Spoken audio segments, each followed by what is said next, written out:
You know, I've been thinking lately, how many of us actually know ourselves? We know our phones, our jobs, our friends' lives. But if I ask you, who are you? I mean, really, not your name, not your work, not your hobbies. Would you know what to say? For a long time, I didn't. I thought I was what I've achieved or how people saw me. And when things went wrong, I felt lost, like I'd disappeared or something. Then one day, I heard this verse in the Holy Quran. We have certainly honored the children of Adam. And it hit me. It made me think.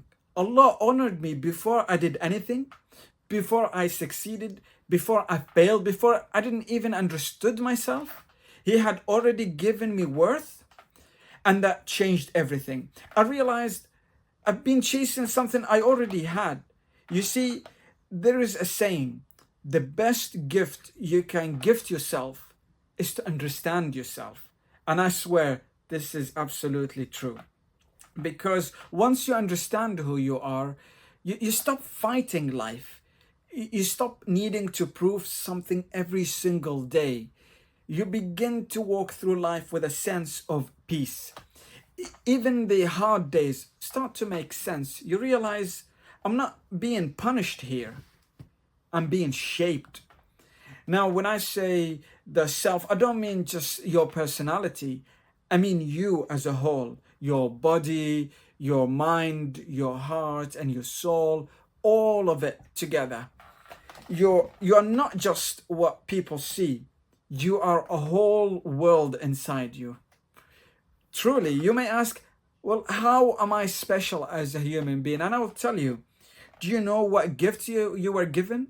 There are six of them, six certificates from Allah that no one can take away from you. Your dignity, your willpower, your guaranteed sustenance, your lifespan, written before you even were born, your superiority over creation, and your ability to tell right from wrong. When you forget these gifts, you start thinking small. But when you remember them, you walk differently, not with pride, but with peace. You know, one thing I learned, self-esteem is not about showing off in front of others. It's about inner clarity. It's being able to look inside and think, I'm not perfect, but I'm valuable. Even if you haven't achieved anything in life, you're still something. Allah already wrote your sustenance in life, meaning all the resources that you need to live and flourish for your survival. Everything is in your path. Your responsibility is just to move, to act, to try. Do you remember when you were just born and you were hungry? The milk was there. The only thing you had to do is just to drink it. So act, but don't panic. Strive, but don't be afraid. What's meant for you will find you. You may ask, but what about death? We fear it so much as if it's an accident waiting to happen. But death doesn't come by accident. It comes when your time is up. It's not an end, it's a doorway. Just like a caterpillar doesn't die when it becomes a butterfly, it transforms. And that's what we are all doing. We are transforming. So instead of fearing it, prepare for it by living awake and writing your final chapter. Here's another thing I realized. Your life is shaped by your decision, and every decision begins as a thought. So before you accept a thought, just ask yourself these three questions. Does this lift me up or put me down? Does it make my life better or worse? Does it hurt me or anyone else? If it fails those questions, just let it go. Don't accept it. Another thing that you need to control is your emotions.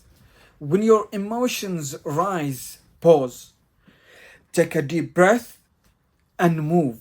Even something small like dropping your pen and picking it up again so you can physically move. That reminds you that you are in control. The wise don't react, they respond. That's what gentleness really is strength in slow motion. You know, everything in life begins as an idea. So if you want to change your world, you start by changing your inner world.